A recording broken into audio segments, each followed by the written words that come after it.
Hey guys अस्सलाम वालेकुम। आज हम यहाँ पे कुछ डेफिनेशंस डिस्कस करने वाले हैं चैप्टर नंबर 2 की।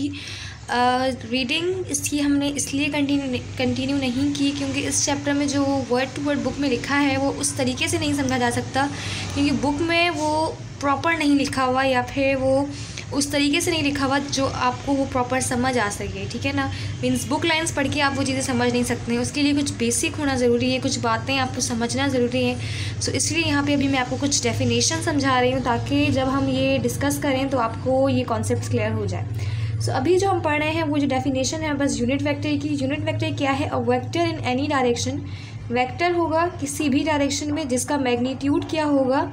1 होगा। ठीक है, मैग्नीट्यूड 1 हो और किसी भी डायरेक्शन में हो वो वेक्टर कहलाता है यूनिट वेक्टर।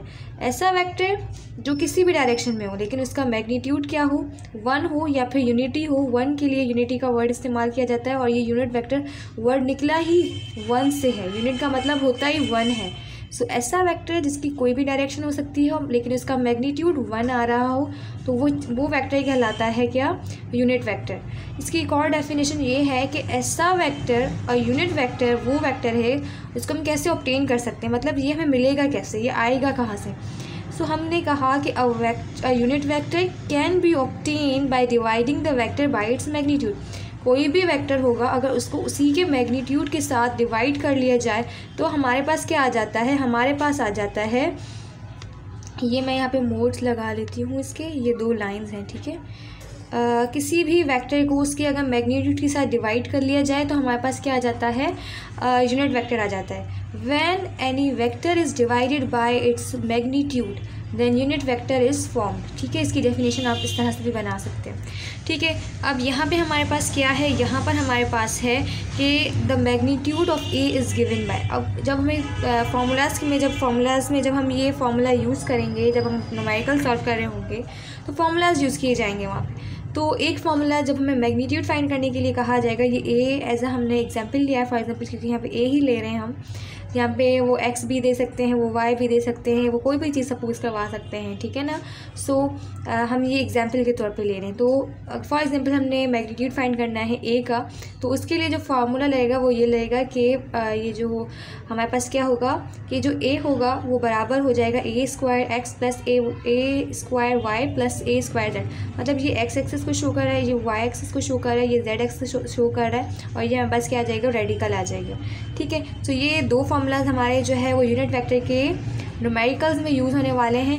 सो मैं सोच रही हूँ पहले आप लोगों को इसका न्यूमेरिकल करवा दूँ जो कि बुक वाला है, ताकि फिर हम फ्री वेक्टर नल वेक्टर की जानिब बढ़ें। सो ये हमारे पास क्या है? बुक की प्रॉब्लम है। हमारे पास एग्जाम्पल नंबर 2.1 है हमारे पास। इसमें हमसे कहा जा रहा है कि यूनिट फाइंड करें। ठीक है, find the unit vector parallel to the vector. ठीक है, पैरेलल की बात हुई मतलब सेम डायरेक्शन। जब भी पैरेलल का वर्ड यूज़ होगा तो इसका मतलब होगा सेम डायरेक्शन में दोनों चीज़ें। ठीक है, मींस अगर एक वेक्टर इस डायरेक्शन में है तो दूसरा वेक्टर भी इसी ही डायरेक्शन में होगा, मतलब ही ये दोनों पैरेलल हैं। अगर एक वेक्टर इस डायरेक्शन में है, एक वेक्टर इस डायरेक्शन में है, तो इसका मतलब ये है कि ये दोनों क्या हैं? एक दूसरे के एंटी पैरेलल हैं। ठीक है, अब हमारे पास ये ए वेक्टर है, यूनिट वेक्टर। ठीक है, हमने यूनिट वेक्टर फाइंड करना है इसका और ये हमें वैल्यू दी हुई है। अब यूनिट वेक्टर फाइंड करने का आपको मैंने फॉर्मूला बताया। ये आई है, मीन्स ये एक्स एक्सिस को शो कर रहा है, ये जो है वो जे है इसलिए ये वाई एक्सिस को शो कर रहा है, और ये जो है वो के है, ये किसको शो कर रहा है? ये शो कर रहा है जेड एक्सिस को। इसके लिए मैं आपको थोड़े से इम्पॉर्टेंट पॉइंट समझा दूँ। ये यहाँ समझा देती हूँ मैं आप लोगों को। देखें, यहाँ पे आपके लिए इम्पॉर्टेंट चीज़ें ये हैं कि ये देखें हमारे पास क्या होती हैं, इस तरह से 3 एक्सिस होती हैं। ठीक है ना, ये आप लोग देखें यहाँ बस 3 एक्सिस होती हैं। ये जो हमारे पास एक्सिस होती है ये एक्सिस कहलाती है हमारे पास एक्स एक्सिस कहलाती है। ठीक है ना, ये जो हमारे पास ऊपर की तरफ है ये हमारे पास कहलाती है, ये हमारे पास कहलाती है वाई एक्सिस, और ये जो एक्सिस है ये एक्सिस कहलाती है हमारे पास जेड एक्सिस कहलाती है। इसको जब हम यूनिट वेक्टर की बात करते हैं तो इस वाली एक्स एक्सिस को जो है हम आई से शो करते हैं, और ये जो वाई है इसको हम जे से शो करते हैं, और जो ये हमारे पास जेड है, जेड एक्सिस, इसको हम शो करते हैं के से शो करते हैं। ठीक है, फिलहाल आपने ये बात याद रखनी है। अब हम वापस अपनी प्रॉब्लम की तरफ आ जाते हैं। सो प्रॉब्लम में क्या था? हमें ये वैल्यू दी हुई है। ठीक है, मीन्स इसकी 3 मैग्नीट्यूड है, इसका 6 है, इसका 2 है। अब हमने क्या करना है, हमसे कहा जा रहा है मैग्नीट्यूड फाइंड करना है, ठीक है। हमने यूनिट वेक्टर फाइंड करना है और जब मैग्नीट्यूड गिवन हो हमें इस तरह से तो हमने क्या करना होता है, सिंपली फार्मूला लगा के इसको फाइंड आउट करना होता है। सो ये हमारे पास फार्मूला था जो मैंने आपको पढ़ाया, जो कि हमने कॉपी पे जो लिखा हुआ था वो वाला है। सो यहाँ पे हमने जो हमारा फार्मूला था कुछ इस तरह से, मैं अगर यहाँ लिख दूँ तो आप लोगों को वो क्या हो जाएगी, थोड़ा ईजी हो जाएगा।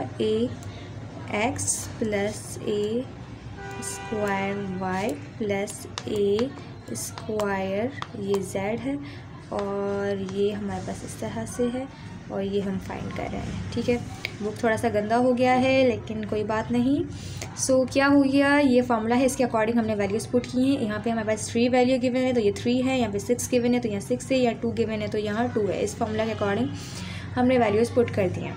अब देखें क्या है, then the unit vector parallel to A is given by, ये हमें इक्वेशन दी हुई है, ठीक है ना। देखें 3 3 क्या होता है, ये पूरा यहाँ पे सॉल्व हुआ नहीं है। 3 3 क्या होता है, ये होता है 9 होता है। 6 6 क्या होता है, 36 होता है, ठीक है ना। अब क्या होता है, 2 2 क्या होता है, 4 होता है, ठीक है, 4 होता है। अब ये मैंने क्या कर दिया, ये मैं यहाँ इसको ले आई, ये प्लस हमारा प्लस यहाँ पे आ गया, ठीक है। अब हमारे पास क्या है, ये हम मैग्नीट्यूड ऑफ ए फाइंड कर रहे हैं। जब भी मैग्नीट्यूड फाइंड करना होता है फॉर्मूला यही रखता है। सो अब 9 के अंदर जब मैं 36 प्लस करती हूँ तो ये 45 हो जाते हैं। 45 के अंदर 4 प्लस करती हूँ तो ये हो जाते हैं 49। तो मतलब ये मेरे पास क्या आ गया, रेडिकल 49 आ गया। जब मैं इसका रूट निकालती हूँ, जब मैं इसको इसमें से निकालती हूँ तो 7 7 से क्या होता है, रेडिकल को जब मैं खोलती हूँ तो 7 7 से 49 होता है। तो मतलब इसका जो हमारे पास रूट आएगा वो 7 आएगा। जब ये 7 आ जाएगा तो हमारे पास यहाँ पे जो मैग्नीट्यूड आ गया है वो हमारे पास आ गया है 7 आ गया। हमने फाइंड क्या करना था, यूनिट वेक्टर, क्योंकि इन्होंने हमसे क्या पूछा है, फाइंड द यूनिट वेक्टर। अब यूनिट वेक्टर का फॉर्मूला तो हमारे पास ये था, ठीक है। अब इस फॉर्मूले को हमें मालूम करने के लिए, इस फॉर्मूले के ज़रिए मालूम करने के लिए हमें चाहिए था मैग्नीट्यूड, क्योंकि हमारे पास ऊपर का जो गिवन वेक्टर तो था, ये जो इन्होंने गिवन वेक्टर तो दिया था, लेकिन उसके लिए डिवाइड हमें करना था इसके मैग्नीट्यूड से। मैग्नीट्यूड हमने ये फाइंड कर लिया। सो ये हमने 7 फाइंड किया, ये मैग्नीट्यूड की वैल्यू नीचे आ गई, वेक्टर ऊपर हमें गिवन था, ये सिंपल जो ऊपर वाली वैल्यू थी वो हमने लिख दी, ठीक है। ये आई एक्स से, ये हमारे पास आई आ गया, ये जेड आ गया, ये के आ गया, ये शो करा, ये एक्स एक्सिस में है, ये वाई एक्सिस में है, ये जेड एक्सिस में, ठीक है। अब ये वैल्यू इस तरह से यहाँ तक आ गई। अब क्या करना है हमने कि by definition the magnitude of unit vector is 1। Definition से हमें मालूम है कि यूनिट वेक्टर की जो वैल्यू होती है वो 1 होती है। And therefore we can check our result by calculating the magnitude of unit vector. या फिर या तो हम इस तरह से भी कर सकते हैं, या जैसे उन्होंने हमें करके दिखाया हुआ है कि ये पूरी वैल्यू यहाँ उतार दी। ये किस तरह से आई है, ये 7 हमने सबको दे दिया है, इस वाले के साथ भी, क्योंकि ये नीचे है तो मीन्स इसके साथ भी, इसके साथ भी, इसके साथ भी, हमने सेपरेटली ये सारी वैल्यूज़ को करके लिखा है। और यहाँ पे भी हमने इनको ये सेम वैल्यूज़ हमने उतारी है।